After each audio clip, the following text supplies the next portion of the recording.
2018년이 벌써 한 달이 지났습니다. 특별히 저는 개인적으로 1월 달이 너무 바쁘게 지나가서 한 달이 지금 어떻게 지나갔는지 모를 정도로 바쁜 일정을 보냈습니다. 특별히 태국 선교지를 이렇게 다녀오게 하신 것에 대해서 감사를 드리고, 어느 곳에서나 하나님이 하나님의 이 복음, 하나님의 은혜를 알리시고자 하는 이와 같은 일들이 있는 것들을 보게 됩니다. 하나님께서 우리 군포번영로교회를 통해서도 계속해서 이 일들을 해나가시기를 기대하고요. 또 이를 기뻐하고 기도해 주시고 또 물질로 헌신해 주신 여러 성도님들께 감사를 드립니다. 오늘 말씀 준비를 생각하면서 지난 주일부터 어제 오후까지 이렇게 말씀을 전해야 되겠다 주님 마음에 주셔서 계속 준비를 했는데 어제 밤에 마음이 굉장히 이렇게 좀 편하지가 않았어요. 나름 이렇게 이 말씀들을 어떻게 준비하고 교제할 것인지 고민을 했는데 제 마음 가운데 편함이 없고 주님 무엇인가 다른 말씀을 하시려고 하는 것 같은 이런 마음을 주셔서 기도하면서 주님이 하시고 싶은 말씀을 보여달라고 이렇게 기도했는데 어제 밤늦게 주님이 다시 말씀들을 보여주시면서 제 마음이 아니라 제 생각이 아니라 주님이 원하시는 주님이 필요로 하시는 말씀을 전하라고 하신 것으로 이렇게 분별이 되었습니다. 신경 끄기의 기술이라는 책 중에 이런 말이 있습니다. 빌 게이츠는 일주일에 5일을 사무실에서 지냈다고 합니다. 그리고 스티브 잡스는 큰 딸을 제대로 돌보지 못했고, 브래드 피트라고 하는 영화 배우는 유명을 얻었지만 그 유명세로 인한 우울증을 또 겪기도 했습니다. 정말 대단한 일에는 겉으로 드러나든 아니든 희생이 따를 수밖에 없습니다. 무언가 얻었다면 반드시 무엇을 잃을 수 있다. 이런 내용이 신경 끄기의 기술이라고 하는 책에 나옵니다. 우리 성도님들도 다 보셨을 텐데 우리 정현 선수, 테니스 선수 정현 선수의 그 발의 물집을 혹시 보셨나요? 이게 뭐 물집이라고 하기에는 정말 너무 큰 이런 상처가 그 발에 남아 있는 것을 보게 됐습니다. 또 우리 그 발레리나 강수진 씨의 발이라든지 또 축구 선수 박지성 씨의 발이라든지 항상 좋은 성과를 이룬 사람들을 보면 그 성과를 나타내기 위해서 그들이 포기해야 했던 이와 같은 많은 부분들이 있음을 보게 됩니다. 오늘 성도님들과 인사하면서 제 마음에 감동이 됐습니다. 길이 좁아가지고 지나갈 수 없는 이런 상황. 오늘도 자리를 보니까 이제 몇 좌석 비긴 했지만 거의 자리가 차가고 있는 이런 모습을 보면서 좀 감사가 됐는데, 어떻게 뭐 이 정도에서 멈추면 좋겠습니까? 계속 성장했으면 좋겠습니까? 지금쯤 되니까 이제 그래도 교회도 갈 맛이 나고 예배나 어떤 교회 활동들이 좀 기대가 되어지는 부분도 있고 한데, 저희가 여기서 멈출 것이 아니라 더 성장할 것, 주님이 우리에게 주시고자 하는 그런 축복을 저희들이 받기를 원하는 마음이 모든 성도님들에게 있으리라고 생각이 되어집니다. 하지만 이와 같은 하나님의 은혜와 하나님의 복을 저희들이 취하기 위해서는 우리가 포기해야 될 것들이 있습니다. 주님을 위해서 살아가는 성도들이라면 누구나 마음에 여러 가지 생채기가 생기기 마련입니다. 주님을 위해서 뭔가 헌신하려고 하면 이와 같은 부분들에 저항하게 되는, 헌신을 못하도록 하는 여러 가지 상황들이 일어나요. 그것이 뭐 외부적인 환경이거나 물질적인 환경이면 그래도 좀 덜 합니다. 근데 때로는 이것들이 성도들로부터 오기도 해요. 뭔가 좀 주님께 헌신하려고 하면 뭐 지만 잘났나? 뭐 이런 비난의 말이 들리기도 하고요. 자꾸만 실수해도 그것들을 크게 부각시켜서 어떤 말들이 들리기도 합니다. 지나가는 사람들이나 나와 상관없는 사람들이 나에게 그와 같은 생채기를 낸다면 그것은 정말 작은 상처로 아니면 상처 같지도 않은 잠깐의 어떤 아픔으로 지나갈 수 있을지 모르겠어요. 그러나 교회 생활을 하면서 주님의 축복이 예언되어지고 주님이 함께 하시는 이 교회 가운데서 그와 같은 일들이 일어날 때 우리는 마음의 깊은 상처와 아픔을 겪게 됩니다. 그러면서 우리가 주님을 위해서 더 헌신하고 더 드려져야 할 이런 부분들을 멈추게 되는 경우들이 많이 있어요. 뭐 내가 안 하면 그만이지. 내가 무슨 뭐 영광을 보려고 이렇게 하겠어? 라고 하는 마음을 가지면서 이제 주님으로부터 멀어지게 되는 이와 같은 현상들이 나타나기도 합니다. 어쩌면 우리가 주님 앞에 갔을 때 주님이 우리를 어떤 모습으로 평가하실 것인가 하는 부분들을 생각해 보면요. 우리들 몸에 주님으로 말미암은 이 상처가 얼마나 있는가 하는 것을 주님이 보시고 우리를 평가하시지 않을까 하는 생각이 들어요. 많은 사람들에게 칭찬을 받고 저 형제님은 저 자매님은 주님을 위해서 교회를 위해서 참 많은 수고를 했어. 이렇게 인정받는 분들이 많이 계셔야 할 거고요. 근데 이런 부분들이 과연 주님께 인정받을 것인가? 라는 생각들을 해보게 됩니다. 오히려 그것이 아니라 정말 주님을 위해서 참고 주님을 위해서 견디고 주님을 위해서 희생한 그 몸의 상처들을 주님이 보시면서 너도 나와 같은 상처를 많이 가졌구나 하시면서 우리를 안아주시지 않을까 하는 생각이 듭니다. 우리는 함께 주님을 배워가면서 주님의 마음이 어디에 있는지, 주님의 뜻이 어디에 있는지 함께 살펴야 합니다. 우리가 작년 한 해 동안 이 앞에 슬로건을 걸고 보냈는데요. 기억나십니까? 뭐였죠? 내 안에 그리스도 세우기, 그리스도 안에 나 세우기. 어떻게 한 해 동안 말씀을 듣고 교제하면서 이것이 잘 되셨나요? 내 안에 그리스도가 세워졌고 또 내가 그리스도 안에 세워져 가고 있는지 우리는 살펴보아야만 하고요. 멈춰서는 안 됩니다. 아직까지 그것이 잘 안 되신 분들이 있다면 그 곡부터 다시 시작해야 돼요. 내 안에 그리스도를 세우는 것, 그리고 그리스도 안에 나를 세우는 것, 이것을 먼저 시작해야 합니다.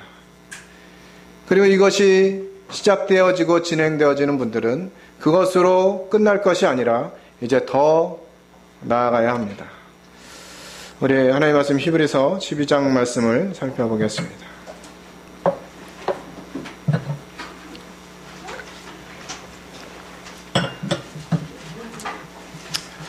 히브리서 12장 1절부터 3절까지 다 같은 목소리로 함께 읽어보도록 하겠습니다.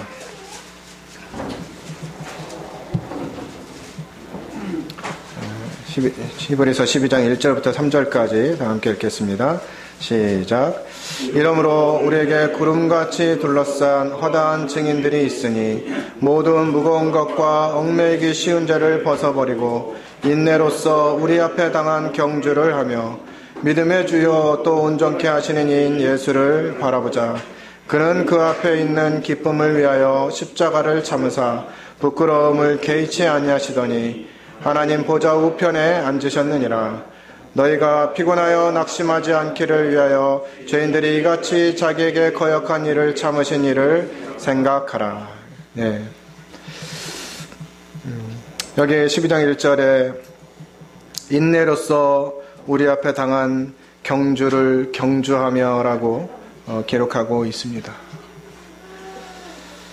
히브리서 11장은 우리가 잘 아는 대로 믿음의 장입니다. 믿음의 선진들이 어떻게 인생을 살았는지, 그들이 무엇으로 믿음을 증명했는지 하는 부분들을 히브리서 11장에서 기록해 주고 있습니다. 이러므로 우리에게 구름같이 둘러싼 허다한 증인들, 이 히브리서 11장에 기록된 이와 같은 사람들이 우리의 증인이에요. 그들의 삶이 어떤 삶인지 보여주고 있고, 우리도 그와 같은 삶을 살아가기를 성경은 말씀해 주고 있는 것입니다. 이들이 삶이 어떤 것입니까? 온 삶의 중심을, 자신들의 모든 가치관을 하나님께 두고 산 사람들이에요. 어떤 사람은 실제적으로 세상의 권위와 세상의 명예와 부를 포기하고 주님을 위해서 살아간, 또 어떤 사람들은 크게 두각되진 않았지만 그들의 삶이 주님을 향했기에 자신의 이름이 드러나지 않아도 하나님 나라를 위한 일이라면 기꺼이 자신들의 삶을 헌신한 이와 같은 사람들이 있습니다. 또 어떤 분들은 정말 자신의 목숨까지 하나님을 위해서 중요한 것으로 여기지 아니하고 자기에게 주어진 이와 같은 것들을 고민의 거리나 걱정거리로 생각하는 것이 아니라 하나님 나라를 생각하는 영광으로 그것들을 받아들였습니다. 이것이 얼마나 놀라운 믿음의 삶인지, 이와 같은 믿음의 선진들이 우리의 증인이라고 하는 것이에요. 그리고 이 증인들을 보면서 이제 무거운 것과 얽매이기 쉬운 죄를 벗어버리고 인내로서 우리 앞에 당한 경주를 하라고 말씀하고 있습니다. 우리 성도님들이 이 말씀을 자주 들어서 아시겠지만 이 경주, 특별히 성도들에게 있는 이 믿음의 경주는 100m 달리기와 같은 단거리 종목이 아닙니다. 잠깐 힘을 내서 온 에너지를 쏟으면 끝나는 이와 같은 것이 우리들의 믿음 생활이라면 누구든지 이 일을 잘 해낼 수 있을 거라고 생각이 들어요. 잠깐 참으면 되니까. 그런데 우리에게 당한 이 경주는 마라톤과 같은 경주입니다. 목표가 있지만 그 목표를 향해서 달려갈 때 수도 없이 그 목표를 멈추게 할 만한 이와 같은 일들이 일어나게 되는 것이죠.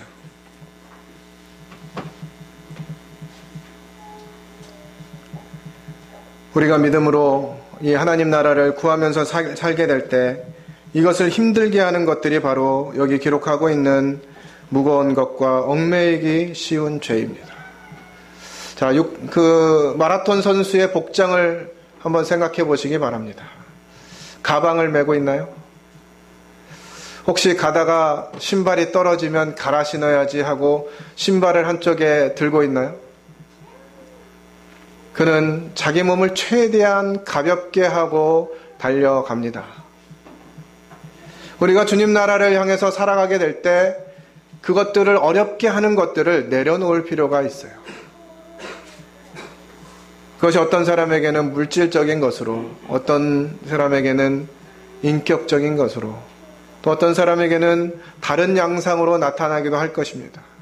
우린 이와 같은 무거운 것들을 내려놓아야 잘 달릴 수가 있어요. 우리들을 이와 같은 무게로 짓누르고 있는 것들이 무엇입니까?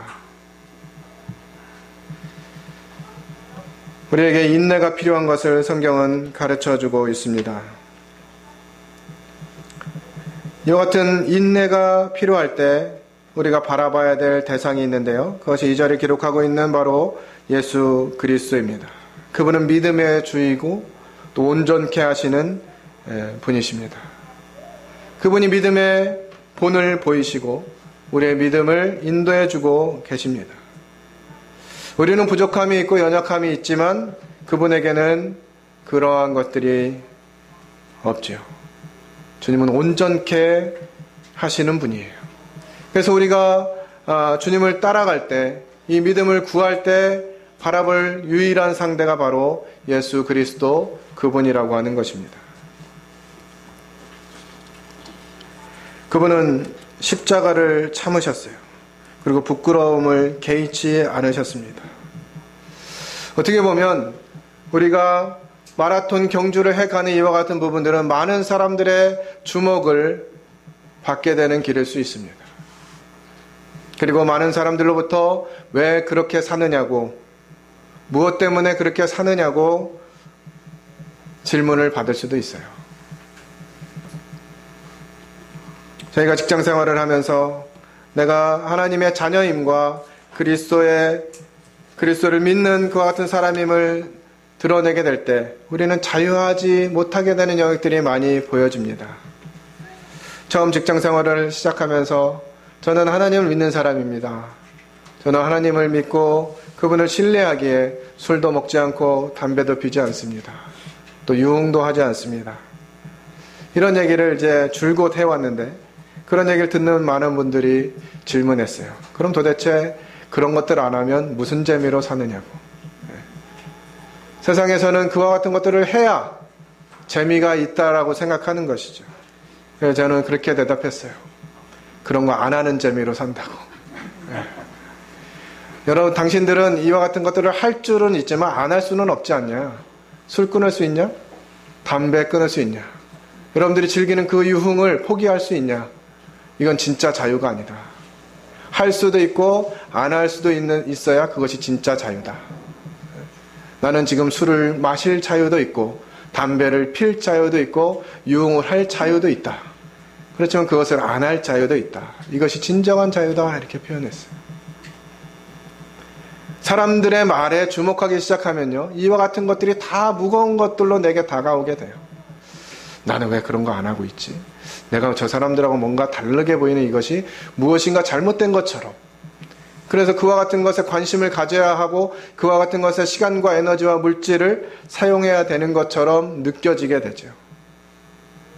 하나님으로부터 떠나면 떠날수록 이와 같은 무게는 점점 더 커지게 됩니다. 그러나 우리 주님이 본을 보이신 그 길을 따라가게 될 때 주님은 머리 둘 곳조차 없으셨던 분이셨어요. 이 땅에서 아무것도 취하려고 하시지 않으셨습니다. 주님이 원하셨다면 사단이 3가지 시험을 할 때 그것을 수락하셨다면 그분이 이 땅에서 많은 것들을 누리셨을지 모르겠어요. 그러나 그분은 아버지를 주목했기 때문에 그와 같은 것이 자신에게 유익되지 않는 것들을 아셨습니다. 그리고 담대하게 말씀으로 그것들을 이겨내셨어요. 우리들 또한 우리들의 경주를 무겁게 하는 이와 같은 것들과 얽매이기 쉬운 죄들을 벗어버려야 합니다. 그래야 우리가 그 믿음의 길을 갈 수가 있게 되는 것이에요. 또한 우리는 이 경주를 계속해서 인내해 가야 돼요. 마라톤을 하다 보면 처음 5km, 그 다음 10km, 그 다음 중간쯤 되는 20km, 그 다음 30km, 40km 계속해서 위기가 찾아온다고 합니다. 아, 이제 그만 달릴까? 포기할까? 이런 생각들로 인해서 계속 어려움이 되게 되는 것이죠. 그러나 우리의 믿음의 삶을 보게 될 때 참 위로가 되는 말씀이 4절에 기록되어져 있어요. 같이 한번 읽을까요? 시작. 너희가 죄와 싸우되 아직 피 흘리기까지는 대항하지 아니하고. 예. 혹시 성도님들 가운데 죄와 대항하시면서 피 흘리시는 분 계십니까? 정말 내 목숨을, 내 몸에 어떤 상처들을 내면서 믿음의 길을 가는, 아직까지 우리에게 이와 같은 일들이 일어나지 않고 있는 것을 기억하면서 감사가 됩니다. 근데 지금 세상의 흐름의 조짐이요, 곧 이와 같은 일들이 일어날 것 같아요. 교사들이 하나님의 말씀을 교단에서 전하면 그것으로 인해서 처벌을 받는 이와 같은 일들이 일어나고 있습니다. 교단에서도 아니고 전학 가는 아이에게, 그 아이가 종교가 기독교라는 걸 아는 담임선생님이 가서도 열심히 신앙생활 잘해라 하고 성경을 선물로 주었는데 강원교육청에서 이것을 시비 삼아서 이 교사를 징계했습니다. 얼마 전에 실제로 계속해서 교회에 가자고 엄마가 그렇게 아이를 계속 괴롭히니까 교회 가기 싫은데 엄마는 가자고 하고, 이 사실을 어떻게 해야 되나 학교 선생님에게 상담을 했는데, 너에게는 종교의 자유가 있다. 네 엄마를 경찰에 신고해라. 이렇게 해서 실제로 아이가 엄마를 경찰에 신고했어요. 정서적 학대라고 하죠. 이게 요즘 진행되어지는 시대예요. 우리 아이에게 아침에 교회 가자고 일찍 깨우면 신고당할 수 있는 그런 시대가 오고 있어요. 정말 이 시대가 조금만 더 세상의 흐름대로 나아간다면 이제 이 땅에서, 이 자리에서 제가 이와 같은 메시지도 할 수 없는 이런 시대가 올 겁니다. 제가 이런 메시지를 하면 누군가 신고하면 이제 제가 잡혀가게 되겠죠. 저희 녹화해가지고 유튜브에다 올리는데 이런 거 발각되면 이제 바로 문제가 되는 거예요. 실제로 우리 믿음의 경주 가운데 정말 피를 흘리면서 이 길을 가야 될 시기가 올 수도 있습니다. 그런 시기가 올 때 우리가 이 주님을 바라보지 않는다면 이 믿음의 인내를 가지고 경주를 하기가 쉽지 않을 것이에요.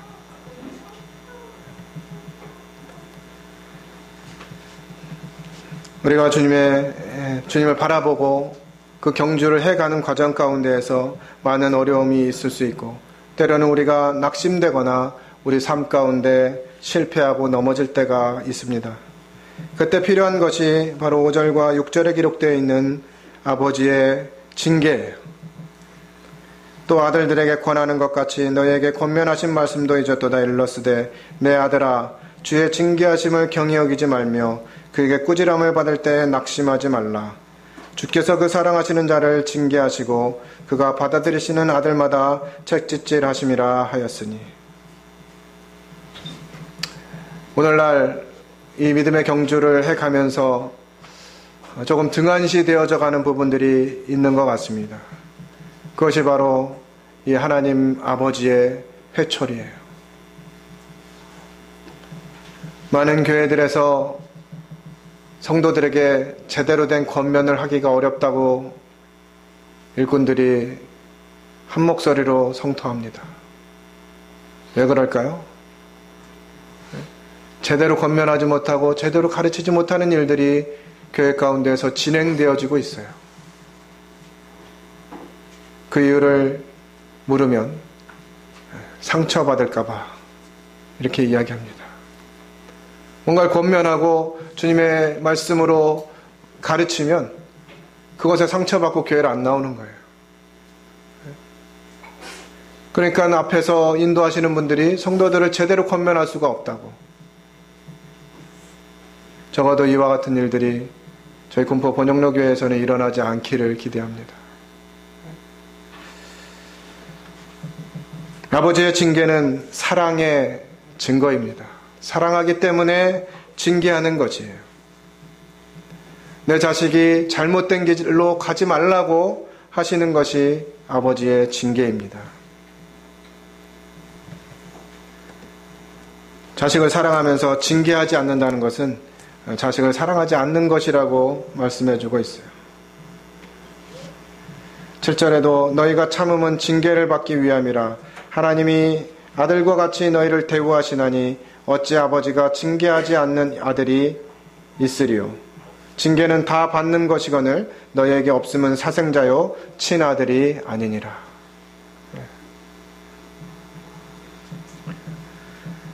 제 자식이 아니면 잘못하더라도 징계하거나 회초리 휘두르거나 그러지 않습니다. 나와 상관이 없기 때문에. 그러나 내 자식이기 때문에 그를 징계하는 것이에요. 그가 올바로 서서 그 길을 갈 수 있도록.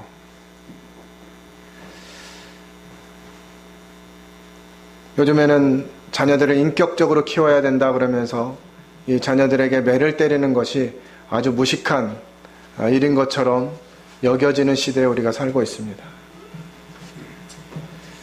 정말 이 아버지의 징계가 멈추는 순간 그 자녀는 제대로 된 길로 갈 수가 없는 것이에요. 경주하는 트랙을 보면 그 트랙에 무엇이 있습니까? 트랙이 있어요. 트랙이. 그 선이 다 그어져 있습니다. 그 선 안에서 달리지 않으면 문제가 생기는 것이에요.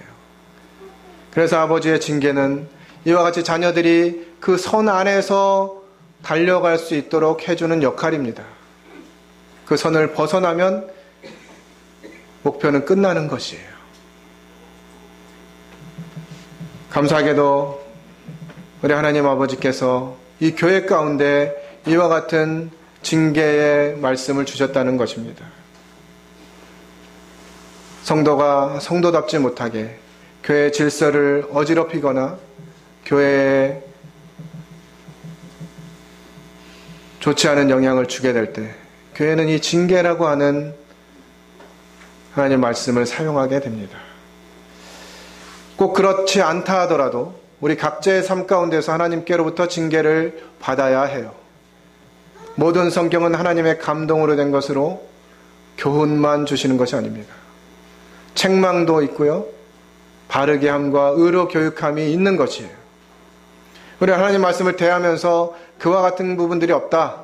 그러면 내가 혹시 하나님의 무관심 가운데 있는 것이 아닌가 생각해 봐야 합니다. 내가 잘못된 길로 가고 있고 무엇인가 하나님께 붙어 있지 않는 것 같은데 하나님이 나를 징계하시지 않으신다. 이거는 갈 때까지 간 거예요. 하나님이 내버려 두시는 것입니다. 로마서 1장에 있는 말씀대로 그 마음에 하나님 두기를 싫어할 때 하나님께서 하시는 방법은 그 마음에 상실한 대로 내어버려 두시는 것이에요. 여러분들이 계속 하나님의 말씀을 듣고 하나님의 말씀을 알면서도 불구하고 그 말씀을 반대로 행하고 있는데 내 삶 가운데 아무런 어려움이나 하나님의 징계가 보이지 않는다. 이것은 참 슬픈 일입니다. 저는 제 아이들이 이 잘못된 길을 갈 때 그것들을 만지지 않을 수 없었어요.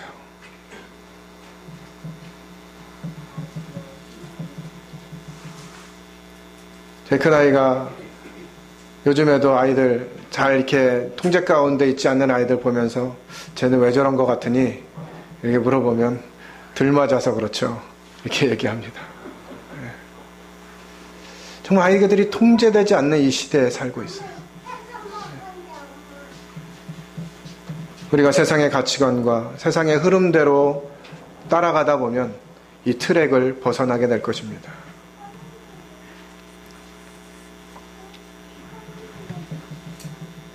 9절에 또 우리 육신의 아버지가 우리를 징계하여도 공경하였거든 하물며 모든 영의 아버지께 더욱 복종하며 살려하지 않겠느냐.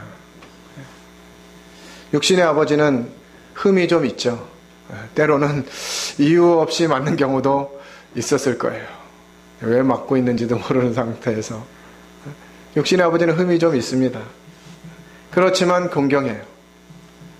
하물며 흠이 없으신 이 영의 아버지 하나님의 징계하심을 통해서 우리 하나님을 더욱더 공경하고 그분을 섬겨야 되지 않겠느냐 하는 것입니다.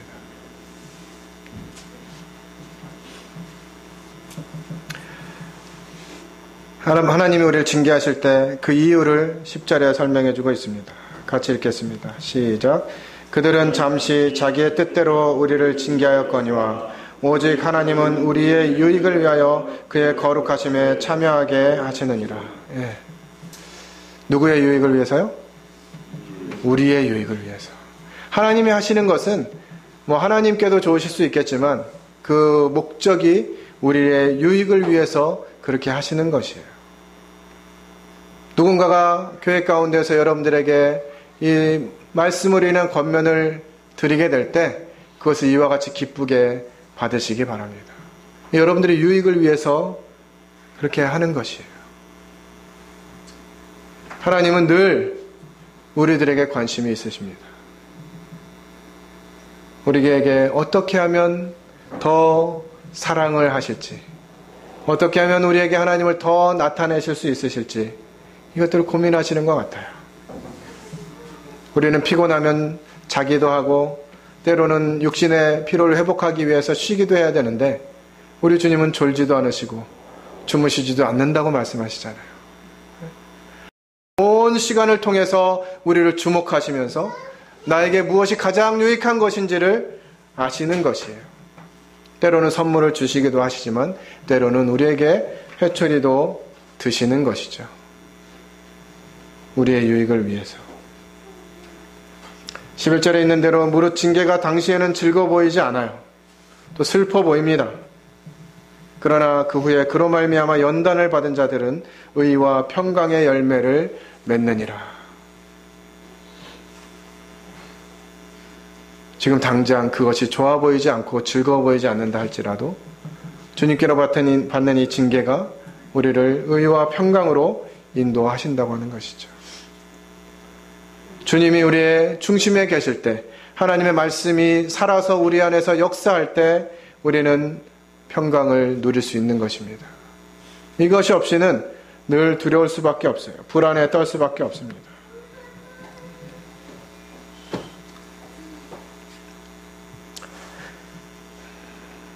(12절과) (13절) 말씀 같이 한번 읽겠습니다. 시작.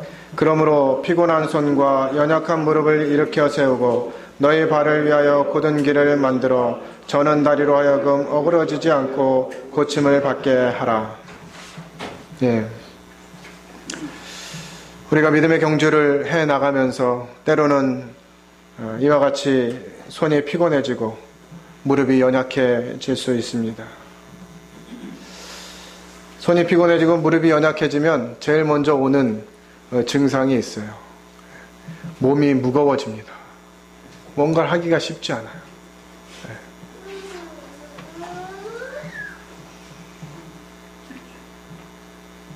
저도 무릎에 문제가 생겨가지고 치료를 좀 받은 적이 있었는데 우리의 무릎 관절은 특히 십자인대 이런 쪽은요 회복이 안 된다 그래요. 그러니까 이게 치료가 안 되는 거예요. 한번 손상이 입으면 치료가 안 된대요. 그럼 어떻게 치료하냐? 그냥 그렇게 살아야 된대요. 그럼 제가 축구를 굉장히 좋아했는데 의사가 앞으로 축구하지 말라 그러더라고요. 근데 인생을 즐기고 살고 싶으면 그냥 하래요. 하다가 끊어지면 수술하면 된다고. 그러면서 이제 운동을 하고 이 다리가, 이 인대가 더 역할을 할 수 있도록 이 근육 운동을 해주라고 하는 것입니다. 우리가 인생을 살아가면서 이 믿음의 경주를 가는 동안에 이와 같은 일들이 일어납니다. 우리의 연약한 무릎을 세워야 될 때가 바로 이때가 아닌가 하는 생각이 들어요. 사실 저희들이 2년 전만 해도 부딪힐 사람이 많지 않았습니다. 그냥 별로 부딪힐 일도 별로 없었고요. 근데 2년 새 주님이 여러 은혜를 주셔서 성도들이 많아졌어요. 그러다 보니까 부딪힐 일도 많고 상처받을 일도 많아집니다. 그리고 더 많아지면 더 많아지겠죠. 성도가 많아지면 많아질수록 부딪히는 일들은 더 많아질 것이에요. 그러면 계속 피곤해지고 우리의 무릎이 계속 상처를 받는 일들이 일어나게 될 것입니다. 근데 그때 어떻게 하라고요? 일으켜 세우라는 것입니다. 너희 발을 위하여 곧은 길을 만들어 저는 다리로 하여금 어그러지지 않고 고침을 받게 하라고 하는 것입니다. 이제 이와 같은 부분을 기억할 때 우리는 이제 복음을 다시 한번 생각해 볼 필요가 있습니다. 빌립보서 1장 27절에서는 오직 너희는 그리스도의 복음에 합당하게 생활하라고 권면하고 있습니다. 우리가 하나님께 받은 은혜가, 하나님께 받은 이 사랑이 얼마나 큰 것인지 그것들을 생각하고 그 복음에 합당하게 생활하라고 하는 것이에요. 우리가 얼마나 큰 은혜를 입었습니까? 정말 우리 같은 자들을 하나님이 구하시기 위해서, 우리 같은 자들을 하나님의 자녀 삼기 위해서 우리 주님은 십자가의 부끄러움을 개의치 않으셨어요. 우리는 크리스마스나 이럴 때 영화를 보면서 예수님이 십자가에 달리셔가지고 이렇게 십자가에 달린 모습을 보면 어떻습니까? 기분은 가리고 있잖아요. 그러나 실제로는 속옷까지도 다 벗겨진 채로 십자가형을 당합니다. 이것이 얼마나 부끄러운 일이겠어요. 당신이 만드신 이 사람들로 인해서 당신이 얻어야 할 그 사람들에게 오히려 배반을 당하시고 멸시를 당하시고 수치를 당하시고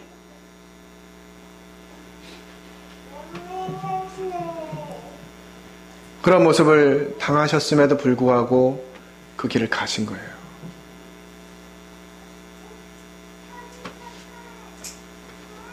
누군가가 나에게 그와 같은 상처와 비난과 멸시를 줄 때 우리는 주님을 생각할 필요가 있습니다.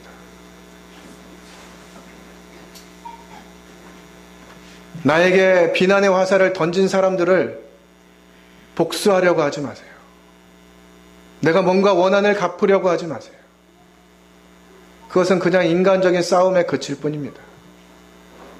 그것을 여러분 안에 상처를 만들고 또 그 상처를 입은 만큼 나도 상처를 되돌려 주리라 하는 이와 같은 마음이 사실 저희들의 이 육신의 몸은 자연스러운 반응입니다.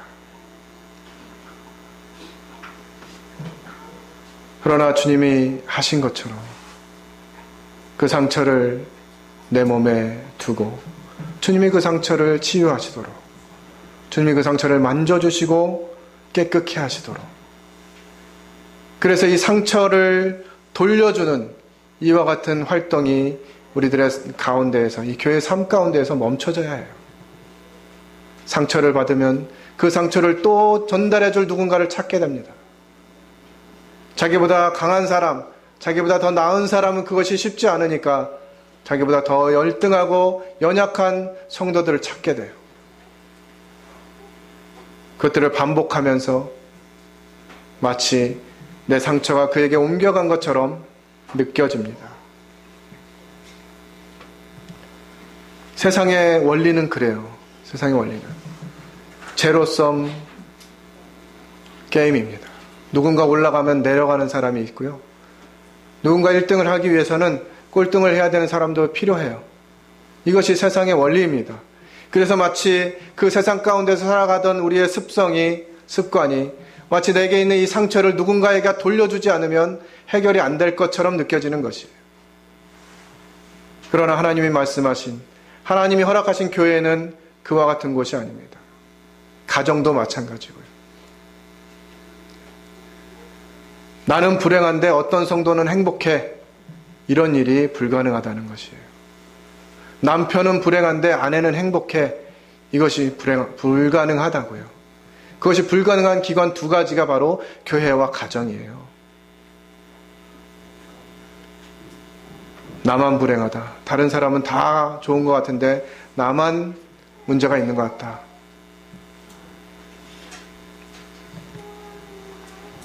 하나님이 세우신 원리 가운데 이와 같은 것이 불가능한 기관입니다. 아내가 불행한데 어떻게 남편이 행복해요? 자식이 불행한데 어떻게 부모가 행복해요? 하나님이 지체로 부르신 성도들이 불편해하고 불행해하고 아파하는데 어떻게 다른 지체가 행복해하고 즐거워할 수 있습니까? 손가락 끝에 작은 가시 하나만 박혀도 온몸이 아파요. 이것이 몸의 원리입니다.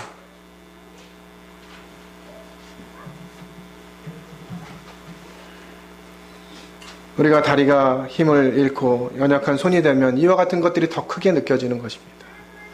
그래서 주님 14절에 이와 같은 부분들을 위해서 원리를 말씀해 주셨어요. 14절 같이 읽겠습니다. 시작. 모든 사람과 더불어 화평함과 거룩함을 따르라. 이것이 없이는 아무도 주를 보지 못하리라. 예. 모든 사람과 더불어 화평함과 거룩함을 따르라. 믿음의 경주를 말씀하시면서 이와 같은 원리를 말씀해 주고 계세요.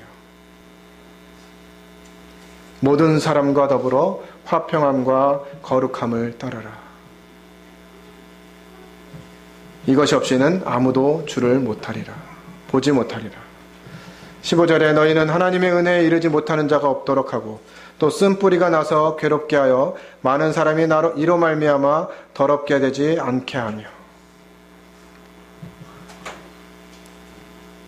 이 쓴뿌리라고 하는 것은 여호와를 버리고 거짓 신들을 섬기는 이스라엘 사람들의 모습을 표현해 주고 있습니다. 하나님이 아닌 다른 것들을 섬기게 되는 그 원인이 어디에 있다고요? 모든 사람과 더불어 화평함과 거룩함을 쫓지 않는 이와 같은 모습이 누군가로는 하나님이 아닌 다른 신들을 섬기게 한다는 것이에요.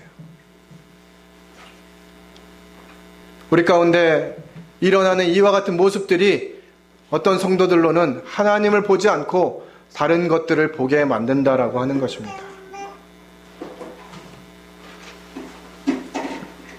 많은 사람이 이로 말미암아 더럽게 되지 않게 하라고 말씀하시는 것이에요.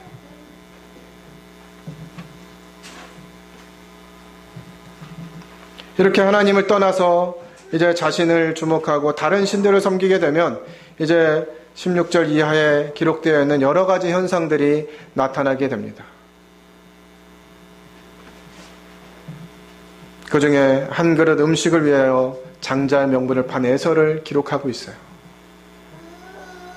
하나님이 아닌 하나님이 허락하신 그 장자의 명분을 포기하고 그 팥죽 한 그릇에 자신의 장자의 명분을 팔게 된 이것이 하나님의 교회 가운데에서 일어날 수 있는 일들입니다. 모든 성도들이 하나님 앞에서 화평함과 거룩함을 추구하지 않으면 성도들 가운데 이와 같은 사람들이 일어나게 되는 것이에요. 그 원인을 세상의 어떤 것에 두는 것이 아니라 바로 교회에서 일어나는 그와 같은 일들에 있다고 하나님 말씀하시는 것이에요. 어떻게 우리가 그러면 모든 사람과 더불어서 화평함과 거룩함을 쫓을 수 있겠습니까? 우리 빌립보서 2장에 있는 말씀을 찾아보겠습니다.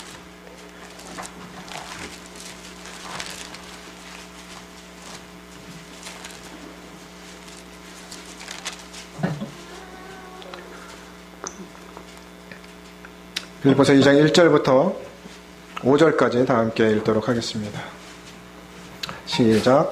그러므로 그리스도 안에 무슨 권면이나 사랑의 무슨 위로나 성령의 무슨 교제나 긍휼이나 자비가 있거든 마음을 같이하여 같은 사랑을 가지고 뜻을 합하며 한 마음을 품어 아무 일에든지 다툼이나 허영으로 하지 말고 오직 겸손한 마음으로 각각 자기보다 남을 낮게 여기고 각각 자기 일을 돌볼 뿐더러 또한 각각 다른 사람의 일을 돌보아 나의 기쁨을 충만하게 하라.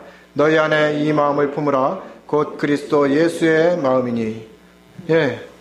우리가 어떻게 모든 사람으로 더불어 화평함과 거룩함을 쫓을 수 있을까요? 이 빌립보서 2장 1절로 5절에는 그 해답을 알려주고 있습니다.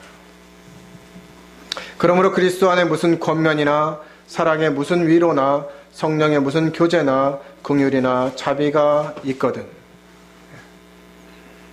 우리가 성도들 간에 이와 같은 일들의 근거에는 그리스도 안이어야 돼요. 그리고 그리스도 안에서 이와 같은 권면과 위로와 교제와 긍휼과 자비가 있다 하더라도 그것이 그리스도 안에 있는 일이라 하더라도 그냥 하지 말라는 것입니다. 어떻게 하래요? 마음을 같이하여 같은 사랑을 가지고 뜻을 합하며 한 마음을 품으라고 말씀하시는 거죠.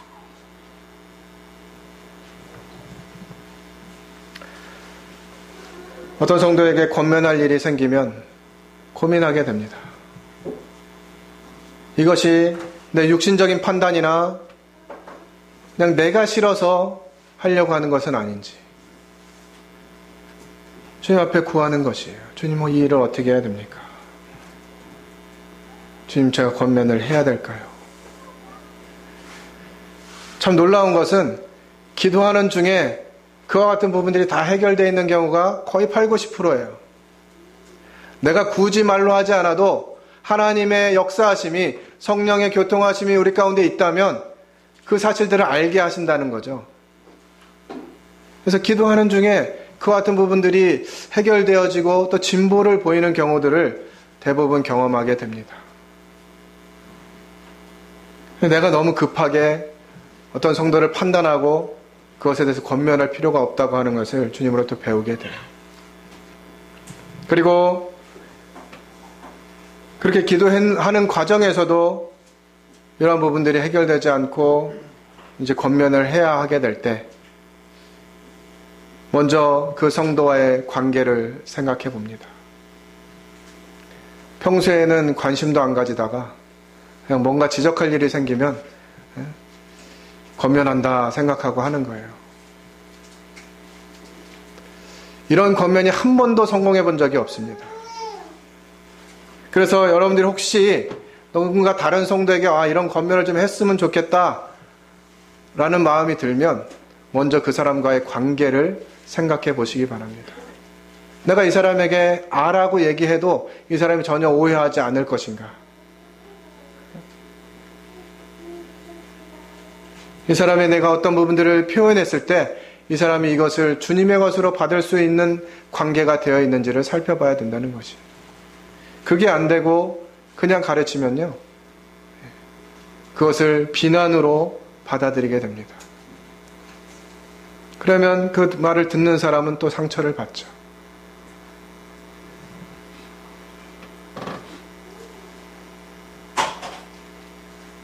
3절에 아무 일에든지 다툼이나 허영으로 하지 말라고 하는 의미에 그와 같은 부분들이 들어있다고 봅니다.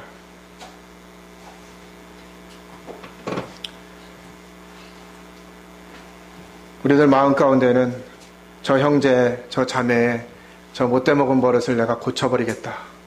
이와 같은 마음이 있는지 모르겠어요. 이건 다툼이나 허영으로 하는 것입니다. 정말 주님의 마음으로 주님이 그렇게 하셨기 때문에 나도 그와 같이 하리라. 그리고 그 부분들을 해결하는 데 있어서 내가 기꺼이 그 형제, 그 자매의 연약함을 감당하리라 하는 마음이 들 때 권면을 하시면 좋을 것 같습니다. 그리고 오직 겸손한 마음으로 각각 자기보다 남을 낮게 여기라고 기록하고 있습니다. 어떤 성도들 볼 때 자꾸 그 성도의 연약함이나 부족한 것들만 생각하면 참 마음이 편하지 않아요. 그러나 그 성도가 적어도 나보다 잘하는 부분들이 한두 가지씩은 있습니다. 그러면 그것을 생각하는 것이에요. 그래도 그 성도가 나보다 이와 같은 부분들에는 참 좋지. 주님이 그것을 사용하시면 좋겠어. 하는 마음을 가지면 그 사람에 대한 원망과 비난도 줄어들게 됩니다. 자기보다 남을 낮게 여긴다고 하는 것이죠. 이 낮게 여긴다 하는 단어가 참 아이러니합니다. 그죠? 점 하나 차이로 낮게냐 낮게냐. 점 하나만 붙이면 나보다 낮은 존재로 안 되지. 이렇게 보게 되는 거예요. 그러나 점 하나만 딱 떼면 저 형제는 참 주님이 귀하게 세우셨어 라고 생각하게 되는, 그게 그 차이가 점 하나 차이예요.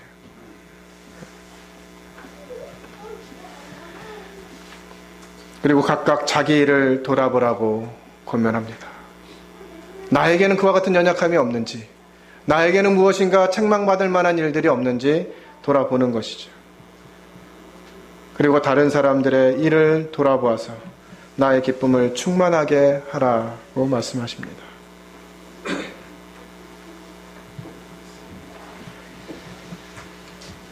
저는 제 아내를 주신 것이 참 감사합니다. 왜냐하면 제가 보지 못하는 것들 너무 잘 봐요. 때로는 너무 많이 봐서 저를 힘들게 할 때가 자주 있어요. 오늘 좀 쉬고 싶은데 자꾸 일을 만들어가지고 움직이게 하는 거예요. 저는 몸이 피곤하면 좀 쉬어줘야 체력이 회복되는 사람이거든요. 근데 제 아내는 하루 종일 누워있는 경우가 거의 없어요. 늘 너무 건강하고 이러니까 자꾸 밖으로 나가려고 합니다. 근데 저는 몸이 피곤하면 좀 1시간이고 2시간이고 좀 쉬어줘야 피로가 회복되는 사람인데, 이제 그런 부분들이 좀 다른 거예요. 근데 내 일만 돌아보면 나는 쉬어야 되는 거예요. 근데 주님이 제 아내를 통해서 어떤 피로들을 보여주십니다. 그럼 피곤함 가운데에서도 움직여요. 그때 가게 되면 주님이 그렇게 계획하셨음을 제가 수차례 경험해요. 그래서 제 아내에게도 이제 대놓고 얘기합니다. 여보, 이제 신방은 당신이 좀 계획해봐. 나는 좀 몸이 피곤해가지고 늘 쉬고 싶은 사람인데 당신이 뭔가 계획하면 주님이 거기에 뜻이 있는 것 같더라고. 이렇게 하면서 이제 좀 계획해보라고 합니다. 그렇게 해서 자매가 또 얘기해주면 어떤 성도 좀 찾아보면 좋을 것 같아요. 이렇게 얘기해서 가보면 또 그런 필요를 가지고 있어요. 어떤 성도님은 문영재님이 언제나 올래나 기다리고 있었다고 뭐 그러기까지 하시더라고요. 그러니까 정말 주님이 다른 사람들의 일을 돌아보도록 우리 각자를 부르신 것 같아요. 그래서 어떤 성도들이 내가 생각하지 않는 다른 부분들을 이야기할 때 우리 귀담아 들어야 될 필요가 있는 것 같습니다. 주님이 내게 주시지 않은 것을 다른 성도들을 통해서 보여주시는 것이거든요. 내 생각과 다르다고 해서, 내 경험과 다르다고 해서 그것을 무시하면 안 돼요. 그러기 위해서는 5절에 있는 우리가 너무나 잘 알고 있는 말씀, 너희 안에 이 마음을 품으라 곧 그리스도 예수의 마음이니. 우리 주님의 마음은 얼마나 답답하셨을까 싶어요. 주님이 잡히시기 전날 밤에 제자들하고 이야기할 때 베드로가 다른 제자들은 다 버릴지라도 저는 주님을 버리지 않겠습니다. 그러니까 제자들이 우리도 주와 함께 죽으러 가자 막 이러면서 그냥 화이팅하고 막 그랬잖아요. 그 다음날 제자들이 다 떠날 것을 아셨어요. 그 중에 한 제자는 예수님을 팔 것도 주님 아셨어요. 주님 기다리신 거예요. 그리고 그가 돌이킬 수 있도록 기회를 주신 것이죠. 너희 안에 이 마음을 품으라 곧 그리스도 예수의 마음이니. 그는 근본 하나님의 본체이시나 하나님과 동등됨을 취할 것을 여기지 아니하시고 오히려 자기를 비워 종의 형체를 가지사 사람들과 같이 되셨고 사람의 모양으로 나타나사 자기를 낮추시고 죽기까지 복종하셨으니 그 십자가에 죽으심이라. 주님이 가장 낮아지신 그 모습이 바로 십자가입니다. 우리가 그리스도의 마음을 본받는다면 주님이 가신 그 길, 십자가의 길로 우리도 또한 함께 달려가야 하는 것이에요.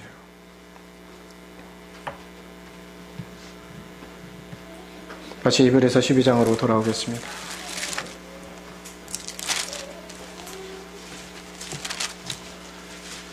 네, 12장 27절과 28절입니다. 28절만 읽도록 하겠습니다. 그러므로 우리가 흔들리지 않는 나라를 받았은즉 은혜를 받자. 이로 말미암아 경건함과 두려움으로 하나님을 기쁘시게 섬길지니.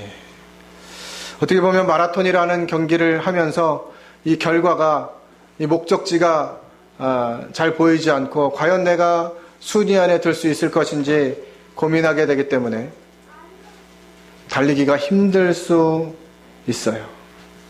그러나 우리에게 말씀하신 하나님의 이 종착지, 목표지는 어떻습니까?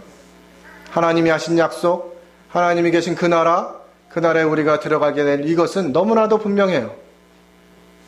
그래서 우리가 중간에 이 목표와 이 목표를 제시하신 그분이 바로 하나님이시라고 하는 분명한 믿음 가운데 거한다면 우리들의 경주는 실패할 가능성이 없습니다. 그리고 그 목표점에 다다랐을 때 우리는 기쁨으로 그 나라에 들어가게 될 것이에요. 우리가 흔들리지 않는 나라를 받았은즉 은혜를 받자. 이로 말미암아 경건함과 두려움으로 하나님을 기쁘시게 섬길지니라고 기록하고 있습니다. 여기서 말하는 경건함은 하나님을 온전히 예배하고 두려워하는 일에 조심하는 것을 의미합니다. 하나님이 저희들의 삶 중심 가운데 계시고 그분이 이와 같은 일들을 어떻게 생각하실지를 생각하면서 두려워하는 것이에요. 조심하는 것입니다. 특별히 사랑하는 성도들이 이 교회 안에서 성도들과의 관계를 확장해가는 이와 같은 과정 가운데 있으면서 이 말씀을 붙잡게 되기를 바랍니다. 우리는 하나님 나라를 소망하는 또 그 나라를 위해서 함께 가는 지체들이에요. 누구도 필요 없는 지체가 없습니다. 누구도 소홀히 여겨도 될 만한 지체가 없어요. 그래서 우리는 이와 같은 모든 부분에 하나님을 중심에 두고 두려워하는 마음을 가져야 합니다. 이 두려움은 하나님을 무서워하라는 것이 아니에요. 하나님에 대한 깊은 존경심을 나타냅니다. 하나님이 그러하신 분이시기에 우리도 동일하게 이 교회 가운데에서 하나님 말씀하신 바를 향해서 달려갈 때 이와 같은 자세를 가져야 할 것입니다.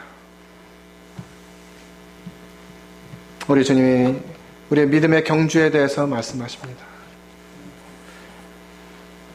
서두에 말씀드린 것처럼 하나님이 우리가 경주를 잘 마쳤는지를 평가하실 방법은 우리가 어떤 업적을 남겼느냐라고 하는 부분보다는 우리 안에 얼마나 많은 상처의 자국들을 그리스도로 말미암아 치유하였는지 이것을 보실 것이라 생각이 되어집니다.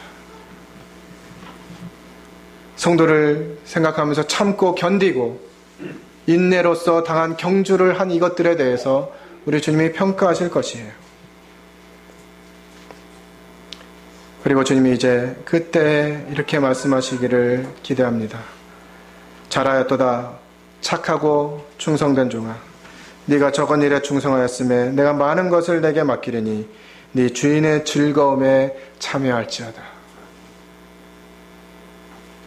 우리 주님이 우리가 달린 이 믿음의 경주의 끝에서 우리를 품에 안으시면서 이와 같은 말씀, 잘하였도다 착하고 충성된 종아, 이제 나와 함께 나의 즐거움에 참여하자 하는 이와 같은 주님의 음성을 듣게 되길 바랍니다. 군포번영로교회의 어떤 성도도 이 부분에서 예외가 없음을 기억합니다. 특별히 우리가 이제 더 이 관계가 확장되어지기를 기대하는 마음으로 올 한 해를 준비하고 있어요. 구도자들 뿐만 아니라 성도들을 향해서도 이와 같은 관계가 확장되어져야 할 것입니다. 건강한 사람들만 교회에 들어오면 좋겠지만, 자주 경험하는 일입니다만 교회에 들어오는 사람들은 건강하지 못한 사람들이 많아요. 가난하고 약하고 병들고 부족한, 무엇인가 많은 부족함을 가진 이런 사람들이 교회에 많이 들어옵니다. 그럴 때마다 그들을 바라보면서 우리가 평가하고 비난하고 이렇게 한다면 교회가 성장할 수 없을 것이에요. 또 성도들이 어떻게 하는 것을 보면서 그들이 이 교회를 생각하게 될 것입니다. 새로운 영혼들이 교회 가운데 들어왔을 때, 아, 이 교회 사람들은 정말 사랑하는구나, 하나님을 아버지로 모시고 뜨겁게 사랑하는구나, 이와 같은 모습이 보여지면 그들 또한 우리와 같아지기를 소원할 것이에요. 그래서 연약한 성도들, 또 새로 들어온 이런 분들이 교회 가운데 있을 때 성도들 간에 피차 비난하고 상처를 들춰내는 일들을 보면서 여기도 세상하고 별다를 바 없구나 하고 깨닫게 될 것입니다. 우리 교회가 이 믿음의 경주 가운데 진행하면서 이와 같이 서로 사랑하고 정말 그리스도의 마음으로 피차 섬기며 존경하고 먼저 사랑하기를 힘쓰는 그와 같은 교회가 되기를 바랍니다. 기도하고 마치겠습니다.